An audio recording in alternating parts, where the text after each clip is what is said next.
పోటీ చేయడానికి చిలకలూరిపేట నుంచి వారి గురించి 2 ముక్కలు నేను మాట్లాడాలి. ఎందుకంటే మీకు వాస్తవాలు తెలియాలి.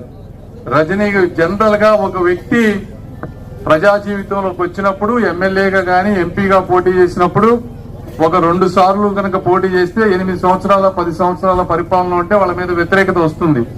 వీరికి 3 సంవత్సరాల్లోనే విపరీతమైన వ్యతిరేకత చిలకలూరిపేటలో వస్తే అక్కడ జగన్మోహన్ రెడ్డి గారు సర్వేలు చేయించుకుని ఆమె గెలవదని తెలిసిన తర్వాత ఈ ప్రాంతానికి తీసుకొచ్చి ఇక్కడ పెట్టారు. ఎందుకంటే ఇక్కడ మీకు ఎవ్వరికి వారు చేసినవి తెలియవు అని నేను చెప్తాను. అందుకే వాళ్ళు చేసిన ఏంటంటే మట్టి ఒక ట్రక్కు తీసుకెళ్తే 400 రూపాయలు కమిషన్ ఇవ్వాలి ఆమెకి.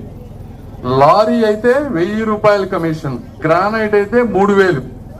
Ration every month ration 15 లక్షలమ్మా.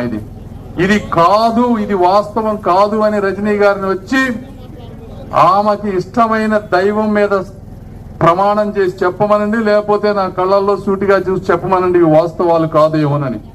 Ration కి 15 లక్షలు, కేబుల్ టీవీకి 7.5 లక్షలు పర్ మంత్. ఇవన్నీ చిలకలూరిపేట నుంచి తెప్పించినటువంటి వాస్తవాలు.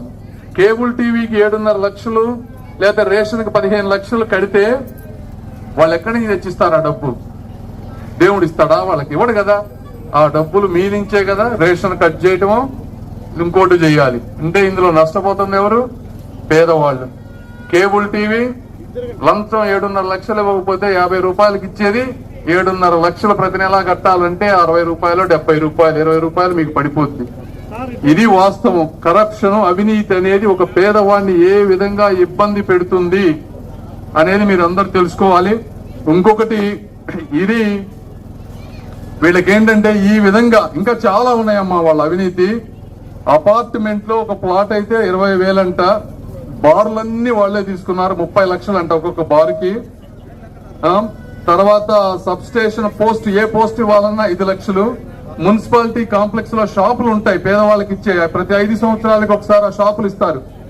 ఆ షాపు 5,000 మారినప్పుడు 5 నుంచి 6 లక్షలు వసూలు చేశారంటే 1,50,00,000 రూపాయలు పేదవాళ్ళు 5 సంవత్సరాలకు ఒకసారి షాపు రెన్యూ చేసుకుంటే సంపాదించారు. ఆ డబ్బంతా తీసుకొచ్చి ఇష్టం వచ్చినట్టు ఫ్లెక్సీలు పెట్టి ఈ రోజు రాజకీయం చేస్తా ఉన్నారు.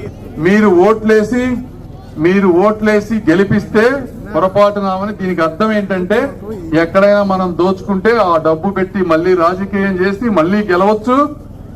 ఇప్పుడు ఇంకా డబుల్ దోచుకుంటారు, ఎందుకంటే ప్రతిసారి ఎలక్షన్స్ ఎక్స్పెన్సివ్ అయిపోతా ఉంటాయి. ఇది పరిస్థితి. ఇక్కడ ఉన్న వ్యక్తులు మేమిద్దరం కూడా ఇంతకు ముందు ఎక్కడ ప్రజా జీవితంలో ఉన్న వ్యక్తులం కాదు.